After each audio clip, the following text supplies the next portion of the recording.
Hi guys, it's Lewis here. Um, this isn't really a review of such, but I've just been to see Jaws, and it's not 1975, and I've time travelled.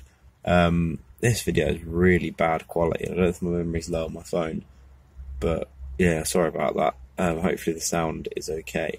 Yeah, I've just been to see Jaws. For some random reason, they decided to re-release it in cinemas this year, and that's absolutely fine because Jaws is great and I love it a lot. Yeah, but it's like, it came out in 1975, so it's 44 years since it came out. I can understand if they did it when it was the 40th or 45th, but 44 is a weird number. I don't know why. Maybe there's a significance that I'm missing. But anyway, I went to see it, and it was great because it's Jaws, and Jaws is great. I've probably seen it, I would estimate, at least 5 times in my life. I remember watching it possibly with my dad when I was a kid on TV, and I remember there being some kind of documentary about it, and then watching the film. And I can't remember what I thought of it as a kid, but I always held it in high regard ever since. And I think I've got at least 2 copies of it on DVD and 2 on Blu-ray for some reason. And I recently watched it about 6 months ago on Blu-ray, and that was the first time in a long, long time. Also, around that same time, I read a book by Carl Gottlieb, who's a screenwriter and also has a role in the film, about the making of the film, which is really, really interesting in itself.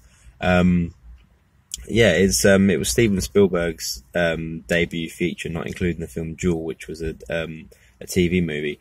And yes, I don't know, it's Jaws, isn't it? It's just, yeah. I imagine if you watch it now for the first time, I don't know if it would still be the same experience, but I can't even fathom, no pun intended, watching it in 1975, because it must have just been incredible. There was a bit in the book where they said about the producers and what have you, like, would go into screenings and just wait for the point in certain points in the film to see the reaction. Everyone's decided to drive past really loudly now. But yeah, particularly when, I guess this is going to be a spoiler review. You've had 44 years to watch it. When Ben Gardner's head pops out the boat, which is one of the best moments in anything. They watch people's reactions to that. And there was a girl sitting a couple of seats down from me, and I don't know if she'd just not seen it before, which I assumed everyone there would have seen it. But she's really jumped to that bit, and another bit as well with the shark. And it's great that this long on, it still has that kind of power. What surprised me was it's rated 12A now, and it's pretty bloody. But yeah, I liked it. It's basically the story of 3 rational men who no one listens to, and then it just everything just goes to hell, and then they have to go out and deal with this big shark. And probably the second half of the film, I always forget how long the actual, or I guess you call it the third act of the film actually is, with Richard Dreyfuss, Robert Shaw, and Roy Scheider out on the boat, just hunting the shark. And it's brilliantly done because it's about the relationship between the 3 of them. It's not laid on heavy or anything. You just kind of see it.